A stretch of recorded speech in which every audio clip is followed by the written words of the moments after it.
Subject English class 9th। Dear student, आपका English की online class में स्वागत है।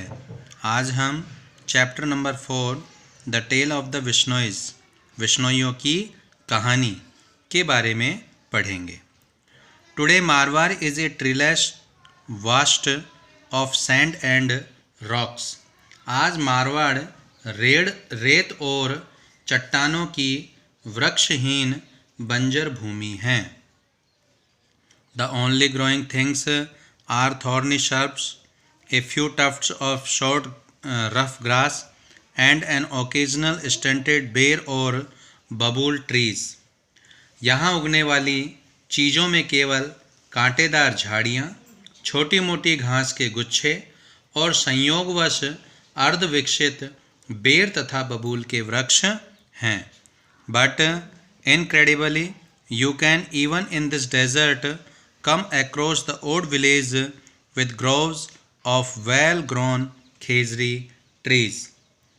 किंतु तुम्हें अविश्वसनीय रूप से इस रेगिस्तान में भी पूर्ण रूप से बढ़े हुए खेजड़ी के वृक्षों के कुंजों वाला एकमात्र गांव मिल सकता है।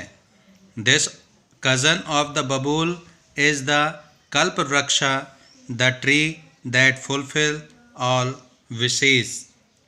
बबूल की जाति का यह वृक्ष, कल्प वृक्ष, सभी प्रकार की इच्छाओं को पूरा करने वाला है। A full grown camel can enjoy a midday siesta in its shade. एक पूर्ण वयस्क ऊँट इसकी छाया में दोपहर में आराम कर सकता है। Its foliage nourishes goats sheep cattle and camel. इसकी पत्तियाँ और टहनियाँ बकरी, भेड़, गाय, बैल और ऊँटों को पोषण प्रदान करती हैं। It's pods can be made into A delicious करी। इसकी फली से स्वादिष्ट कढ़ी बनाई जा सकती है। And its thorn guard the farmers field against marauding animals. और इसके कांटे किसानों के खेतों की उन्हें उजाड़ने वाले पशुओं से रक्षा करते हैं। Once upon a time the desert of Marwar had not yet conquered the vast territory over which is held sway today। किसी समय मारवाड़ का रेगिस्तान इतने विशाल क्षेत्र में फैला हुआ नहीं था जितना कि आज उसके प्रभाव में है। Even though the climate was the same as it is today, यद्यपि उस समय की जलवायु वैसी ही थी जैसी कि आज है। The land was covered by 1000 upon 1000 of khejri trees. भूमि हजारों और हजारों खेजड़ी के वृक्षों से ढकी हुई थी। And there was plenty of ber, ker and सांगरी। और यहाँ बेर, केर और सांगरी के वृक्ष प्रचुर मात्रा में थे। These plains were home to thousands of antelopes, blackbuck, chinkara and nilgai. और यहाँ के मैदान हजारों बारासिंगा, काले हिरण, चिंकारा और नील गायों के रहने के स्थान थे। And on this bounty lived the tribal Bhils. और इस विलुप्तता के क्षेत्र में आदिवासी भील निवास करते थे। अबाउट 3000 ईयर्स अगो, लगभग 3000 वर्ष पहले, hordes of cattle keepers began to pour into India from West and Central Asia। पश्चिमी एशिया तथा मध्य एशिया से बड़ी संख्या में पशुपालक भारत में आने लगे। Some of them spread into Marwar. इनमें से कुछ मारवाड़ में फैल गए। The Bhils resisted their encroachment। भीलों ने उनके अतिक्रमण का विरोध किया। But the invaders had horses and superior weapons and pretty soon took care of Bhils। किंतु आक्रमणकारियों के पास घोड़े एवं श्रेष्ठ हथियार थे और शीघ्र ही उन्होंने भीलों पर काबू पा लिया। In any case the land appeared boundless and the Bhils retreated a little toward the Aravallis। फिर भी भूमि असीमित प्रतीत होती थी और भील लोग अरावली पर्वत की ओर कुछ पीछे हट गए। The population of Marwar was on the increases. और मारवाड़ की जनसंख्या में वृद्धि हो रही थी।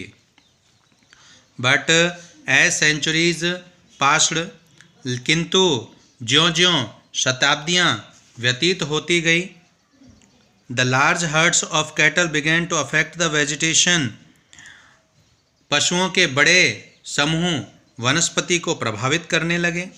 The seedling and the sapling were grazed down, अंकुरित पौधे और छोटे पौधे चर लिए गए। And had little chance to grow, जिनके उगने की नगण्य संभावना थी, अर्थात बिल्कुल भी संभावना नहीं थी। Invaders and the tribal Bhils found less and less to sustain themselves, आक्रमणकारियों तथा जनजातीय भीलों को अपना अस्तित्व बनाए रखना कठिन प्रतीत होने लगा। फाइनली, अंत में, the 13th century saw the final conquest of the Bhils by the Rathores of Kannauj. 13वीं शताब्दी ने कन्नौज के राठौड़ों द्वारा भीलों पर अंतिम विजय देखी। The Rajputs now ruled the whole of Marwar, अब पूरे मारवाड़ पर राजपूतों का शासन था। In the year 1451 AD, during the reign of Rao Jodhaji, सन 1451 में Rao Jodhaji, one of the bravest of the Rathore kings, जो कि सबसे वीर राठौड़ राजाओं में से एक थे, an extraordinary child was born in the village of Pipasar, के शासनकाल में पीपासर नामक गांव में एक असाधारण बच्चे का जन्म हुआ।